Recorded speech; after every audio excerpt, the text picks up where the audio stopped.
Hi, my name is Darcy Hoff, and today I will be talking about the entrepreneurial work of Sam Raimi.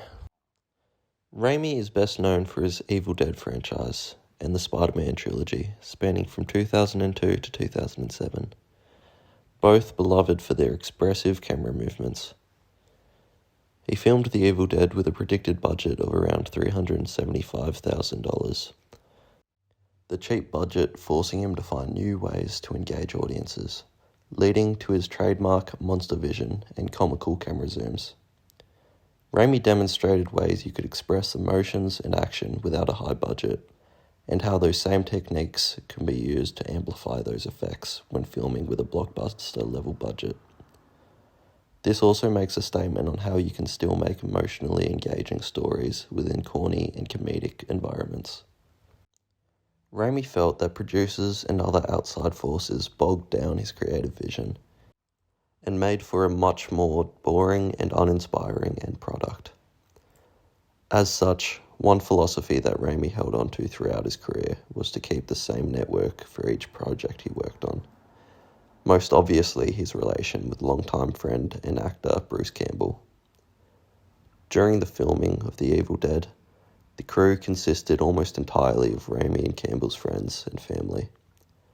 They recruited practical effects artist Tom Sullivan, who also worked on his concept film Within the Woods, and would go on to work on the rest of the Evil Dead trilogy. Raimi has also been longtime partners with Rob Tabbitt, who was roommates with Sam's brother Ivan back in college, and who would all work together on Sam's short films before Tabbitt became the producer for The Evil Dead. I'm supposed to use a quote from the pre-class reading, but I couldn't find a single thing that seemed relevant. It was all just talking about Steve Jobs, so I'm just going to include this one here. Jobs tried new experiences all his life, from meditation and living in an ashram in India to dropping in on a calligraphy class in Reed College. Raimi developed his first feature film with an incredibly short budget for what he was trying to accomplish. Securing this budget came with a lot of struggle, with Raimi, Tabbitt, and Campbell having to beg their wealthy friends for donations, and even family members, with Raimi stating he would ask anyone who he thought might be interested. Even once they had gathered every donation they could, Raimi had to invest his own money into it to get it to a place he was happy with. To save money during filming, the cast and crew would all stay at the cabin the film was set in, and Raimi had to improvise ways to recreate techniques without the aid of expensive equipment, such as mounting a camera on 2 planks of wood to imitate the Steadicam, just 6 years after it first came out. Fans of schlock horror and slashers were drawn to the creative production of The Evil Dead, making it an instant cult classic and rewarding the tight budget in box office return. There's even a quote included on the original Evil Dead poster provided by a review by the horror literature legend Stephen King, who called it the most ferociously original horror film of the year. His comedic portrayal of the slasher genre in Evil Dead 2 also drew in horror fans, who enjoyed the unique take on the genre, with a larger audience of teens and young adults surrounding the film at its release, who grew into the classic horror demographic today. A similar occurrence can be seen with comic book fans in the early 2000s, with the original theatrical Spider-Man movies released. Raimi's career has spanned for over 40 years, with this short film Within the Woods beginning this, as it led to the creation of his Evil Dead franchise. Over the years, a pattern can be seen with many of his studio films, as in films with heavier producer influence, performing significantly worse, including Crime Wave, Spider-Man 3, and Oz the Great and Powerful, the last of which caused him to take an extended break from directing. Raimi went on to create his own production company along with Robert Tabbitt, known as Ghost House Pictures. He is still continuing to direct movies, most recently directing for the Marvel Cinematic Universe, but is now moving on to direct the King Killer Chronicles, based on the young adult fantasy book series, as well as World War III, which is based on the non-fiction political book The Next 100 Years. Raimi appears to be taking on projects that he has a personal interest in again, after having multiple issues with creative control, as well as taking on more engaging roles to put himself back outside of the box again.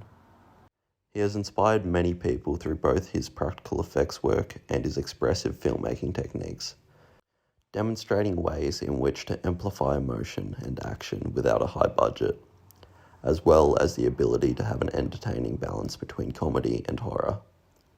Many beloved horror directors have noted Sam Raimi as an influence on them, including Edgar Wright, James Wan, and Drew Goddard. Although however many horror films The Evil Dead has inspired, it has also become infamous for its harsh filming environments.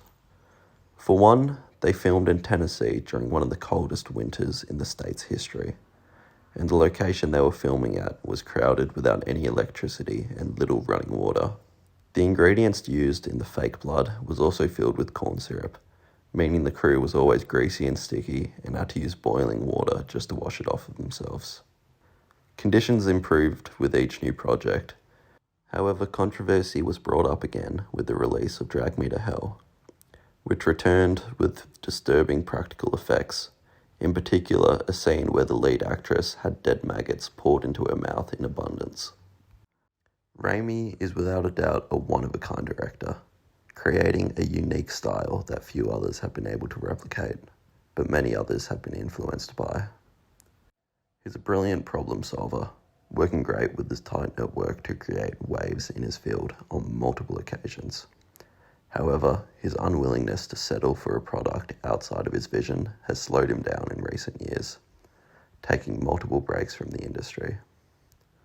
However, I believe his upcoming projects will revitalize his passion, giving him a chance to offer his unique style to genres of storytelling he hasn't visited before, while still keeping one foot in the horror genre vicariously through upcoming directors he himself produces for. Of course, with the ever-changing market, there are still financial risks to these types of stories, but as long as he continues to choose the right people to share his vision with, he'll at least be sure to bring audiences an event they haven't experienced quite the same way ever before. Thank you for watching.